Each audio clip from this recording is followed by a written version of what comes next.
Ladies and gentlemen, boys and girls, cats and frogs, it's that time of the week again. It's Zack Rowan.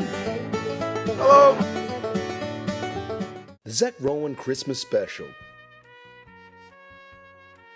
Welcome back to the final part of the story of why we eat turkey at Christmas. So, Jesus has been born. This automatically lights up the stars apparently. One in particular, shepherd, he's ironing a carrot or something. He's shearing sheep, whatever they're doing. He looks up and he sees a star bright in the sky. He thinks, you know what I'll do? I'll take a day off. I've been working for 14 years without a day off. You know, he's done nothing all his life. He's just got warts. That's his achievement in life. I'll follow that star. So he does. Sets off on his camel. He's there in about 3 days. He's got one of the fastest camels on the Arabian Derby. Do you know what I mean? He's there. What does he find?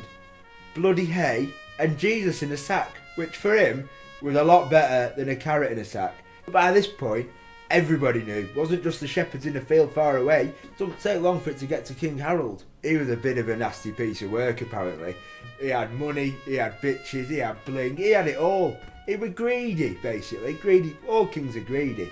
But what he didn't have is a Jesus baby. I could do with a Jesus. You know, everybody needs a Jesus, especially if you've got the money for it. That's what it is. He drafted in 3 wise men. 3 of his pals, Graham, Paul and Stephen. Decent fella, bit hairy, pointy hats. They were wise though, that was the thing. I don't know why. I don't know if they got GCSEs or they just can read maps or whatever it is that they've got. What I want you to do, he said, I'm going to give you a few gifts. I want you to fire over to see Jesus, and I want you to sort of swap them and take Jesus so I can have him, because that's the only one I haven't got. I'll sort you out. So they thought, right, yeah, we'll go for a bit of that. Yeah, we can bribe a baby out of him with this. So they did it. They took the gifts, gold, frankincense and fir. They packed it up, wrapped it in newspaper or whatever they did so it was safe. On the camels, off they go. They're setting off. On the way down there, they're thinking, we're not having a kidnapping in the story of Turkey. We're not having it. So they think, what we'll do, we'll side with Jesus. We like him. He's gonna be good for us.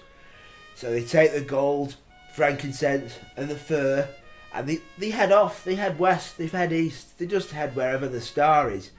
They got there. A beautiful scene. The star was above the manger. Jesus were there. The animals were there. The geese were gaggling. Julie was in there from down the road. The donkey had a poo, the chicken laid an egg, everything was going on, it was perfect. You know, that's just how it was. Oh, brilliant. The first presents the baby had. First one goes up, wise men, gold. Oh, thanks very much, stick it on piles. It was actually a pile of poo. Gold, brilliant. Frankincense, incense burners, brilliant. Fir, brilliant. She's probably going to put it in a hood or something. You know, she was happy with that. So they were all rejoicing. The donkey was swinging its tail, there was a chicken clucking, but they were all happy. They'd all come together, and this is what God wanted. That is what he wanted, and that's what he got. That's the story of a painless birth without the use of a penis. So there you have it. There's your explanation. That is why you eat turkey at Christmas. Thanks for watching Zack Rowan's Christmas Special. Click the videos to watch other Zack Rowan episodes now.